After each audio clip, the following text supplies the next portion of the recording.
L'accident vasculaire cérébral ou AVC nous concerne tous, mais ce n'est pas une fatalité. Pour le faire reculer, il faut mieux le connaître et comprendre les actions de prévention. Au sommaire de ce numéro, un focus sur les possibles conséquences dramatiques d'un AVC. Et puis nous découvrirons les interactions médicamenteuses et alimentaires avec les anticoagulants prescrits dans la prévention de l'AVC. Tout de suite, question d'AVC.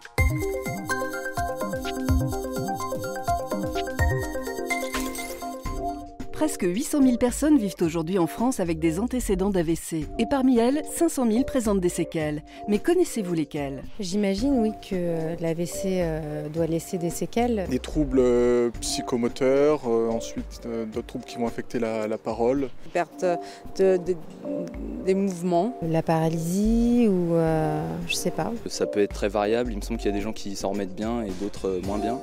Alors, quelles séquelles peut laisser un AVC? Les réponses du docteur France Doiman, neurologue et vice-présidente de France AVC. L'accident vasculaire cérébral, c'est une pathologie extrêmement sévère.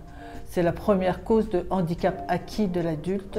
On estime qu'environ un quart des personnes qui ont fait un accident vasculaire cérébral ne seront plus totalement autonomes dans la vie quotidienne.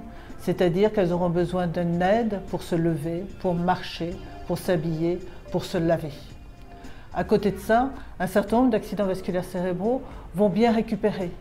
On aura l'impression qu'ils ont bien récupéré, mais il faut qu'ils vont avoir ce handicap invisible avec des difficultés dans la vie quotidienne, des difficultés pour planifier les actions qu'ils ont à faire, des difficultés pour faire plusieurs tâches à la fois, et tout ceci est vraiment très invalidant dans la vie de tous les jours. Et puis il faut savoir que 30% des patients, après un accident vasculaire cérébral, vont faire une dépression. Et cette dépression, on sait la traiter, donc il est important de savoir la dépister. Donc surtout, il faut appeler rapidement le centre 15 lorsqu'on a des symptômes évocateurs de l'AVC, puisqu'on sait que plus on est traité vite, plus on a de chances d'avoir des séquelles moins importantes.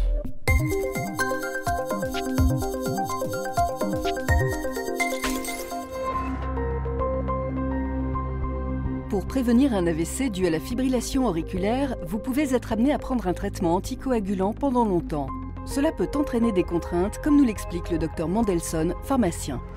Alors quand un patient arrive avec une ordonnance comportant des anticoagulants oraux, on vérifie tout de suite les autres traitements que ce patient prend, car il peut y avoir des liens entre les différents traitements qui peuvent augmenter ou diminuer l'effet du traitement anticoagulant. Il est notamment véritablement contre-indiqué d'utiliser de l'aspirine ou certains anti-inflammatoires. Dans tous les cas, il faut en parler à son pharmacien ou à son médecin. Au-delà des traitements, il faut également être très attentif à l'alimentation. Il y a des effets de certains aliments, comme les choux, brocolis, laitues, tomates, épinards, qui peuvent avoir un impact sur l'efficacité des AVK. Avec les nouveaux anticoagulants oraux, là, il n'y a aucun impact de l'alimentation sur l'efficacité de ces traitements.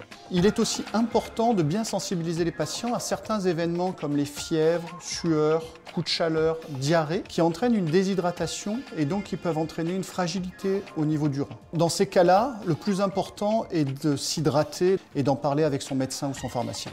Retrouvez d'autres informations pratiques sur les anticoagulants oraux et sur le risque d'AVC sur stopavc.fr. Face à l'apparition brutale des symptômes suivants, paralysie brutale du visage, faiblesse brutale d'un bras ou d'une jambe, trouble soudain de la parole, associé à l'apparition brutale de troubles de l'équilibre, de céphalée intense ou d'une baisse de la vision, appelez immédiatement le 15.